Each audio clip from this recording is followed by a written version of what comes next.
where you really felt like you found your role in this team? Because it felt like the first 2 years you were trying to figure out exactly your place in the W. Everybody does a little bit, and I think it's having that support system to... Because Caitlin Clark has always been the unflappable queen, the type of player who could be tripped, shoved, or even blindfolded while playing a game and still remain calm while pretending that it was. The WNBA is currently in a frenzy following Lexie Hull's choice to divulge some peculiar information regarding her in the locker room of the Indiana Fever. Where you really felt like you found your role in this team? Because it felt like the first 2 years you were trying to figure out exactly your place in the W. Things are so up in the air that it's hard to know exactly where you fit. She is noisy, tenacious, and unwilling to keep silent. She is fed up with her teammates and closest friend being the center of attention. Of nonsense, therefore she's revealing every instance of bullying, awkward situation, and crazy behavior that has somehow been hidden until now. Yeah, I mean, I've read some of my DMs that are hidden, and I refuse to read a lot of them because I know people are upset. And so you kind of forget that there's these people behind the scenes until they come out of the woodwork and say I've been following along this whole time. Indeed, I have viewed some of my concealed direct messages, but I won't read many of them because I know. You sort of forget that there are individuals behind the scenes until they come out because people are just upset out the woodwork and say something like, I've been following along this entire time, and as everyone knows, the Indiana Fever season started off as a complete catastrophe. 1 victory, 8 terrible defeats, a nightmare for any team, but for the Fever with high aspirations. It felt like a full-blown catastrophe, with tremendous pressure and doubts everywhere you looked. You could almost sense the tension in the locker room as everyone wondered how such a promising team could fall apart so quickly. Both players and spectators were preoccupied with the question of whether they could possibly recover from this disaster. Lexie Hull is now a vital. When she described the days when the locker room was in disarray, the team's turnaround didn't hold back. Exhaustion was the standard in both mental.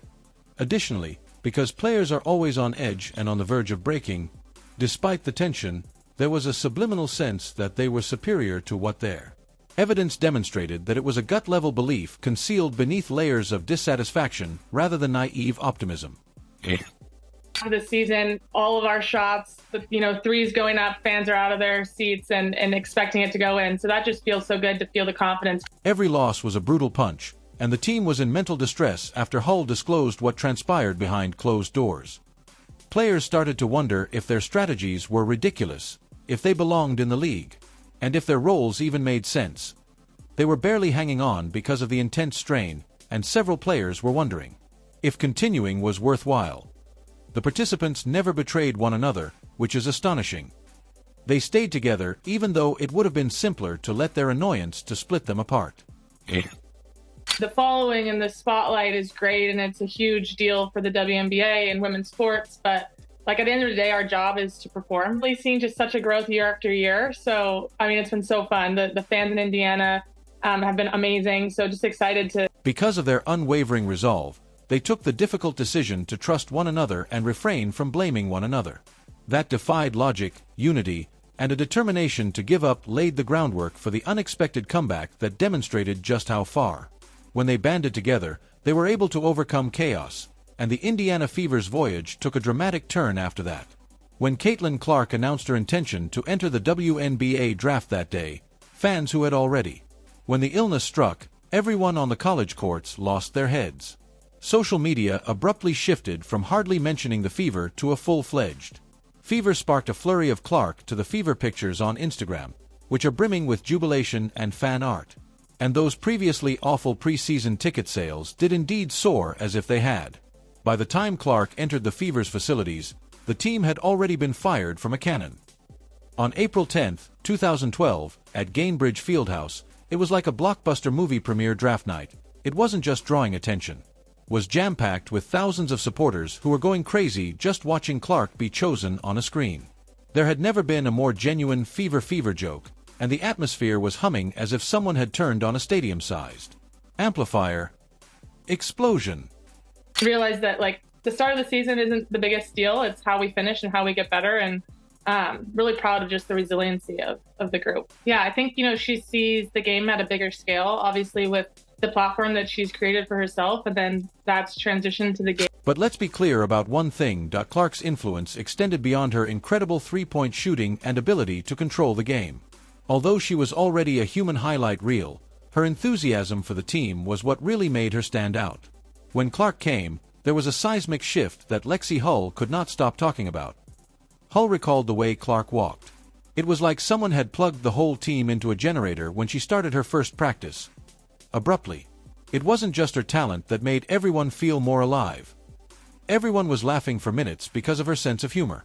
No forked jokes, just easy, sincere laughter. Somehow, Clark could fill a room with anxious people. Instead of preparing for drills, athletes feel like they're in a comedy club, but Clark was determined to win. Her competitiveness was legendary, and the entire team quickly realized how infectious Clark's unwavering will to win was, spreading throughout the club like wildfire, with players feeling discouraged and dragging their heels. They became enraged all of a sudden. She's definitely going to say, you got the next one. I can count on her for keeping me, confident and positive. Then came the moments that proved Clark was more than just an outstanding basketball player. In the midst of a cruel practice, Clark was the lone player who didn't mind when Coach Christ Sides turned up the volume to mimic crowd noise. "Can someone turn it off?" she shouted. "I'm getting a migraine from it." Nobody spoke to Coach Sides as the room went silent. In that manner, Hull explained that everyone was holding their breath in fear of an explosive reaction. However, the tension was immediately released when Clark repeated herself and the squad as a whole burst out laughing. It was absurd, unanticipated, and quickly turned into a legend in the Fever's history. Talk about a lot is it feels like she really imbues everybody with confidence as well. She just sort of has this way of thinking big about things. So look, you've been on the Fever for 3 years now, but this year, you go from a rebuilding team to now you guys are selling out arenas. You're a fan favorite. Then came the moments that proved Clark was more than just an outstanding basketball player. In the midst of a cruel practice, Clark was the lone player who didn't mind when Coach Christ Sides turned up the volume to mimic crowd noise. "Can someone turn it off?" she shouted. "I'm getting a migraine from it." Nobody spoke to Coach Sides as the room went silent. In that manner, Hull explained that everyone was holding their breath in fear of an explosive reaction.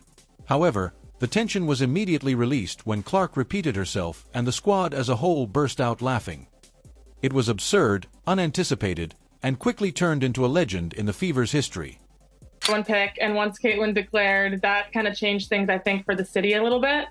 People were just so excited to come support the Fever. We felt that. Yeah, I think part of my role is just getting to the open spots, and we have such a good offense that people find the open person. For 2 seasons after joining the WNBA, Hull averaged a pitiful 12 points and was virtually unnoticeable on the field. Meanwhile, one of those stories you simply cannot ignore is Lexie Hull's metamorphosis with the Indiana Fever. It's similar to seeing a film in which the underdog gets her big break at last. Her proportion of shots made was A. She only played 2 minutes every game, and her percentage was a pitiful 30%.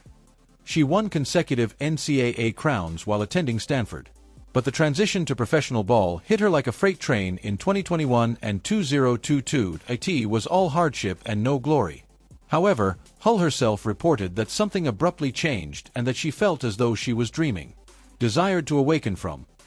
Even the most ardent admirers begin to question whether she would be better after seeing a statistic like 7%. Off as a motivational speaker instead as a participant.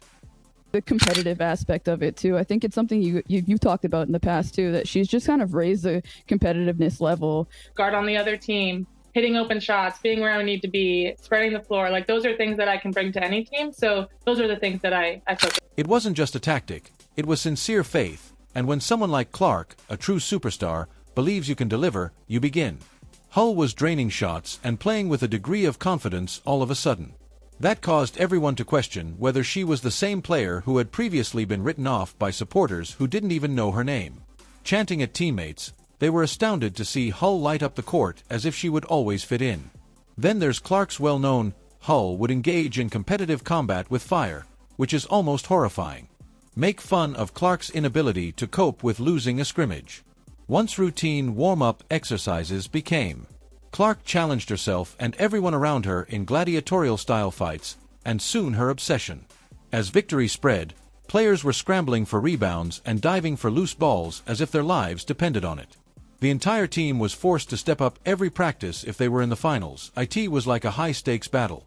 And on game days, that unrelenting effort began to pay off.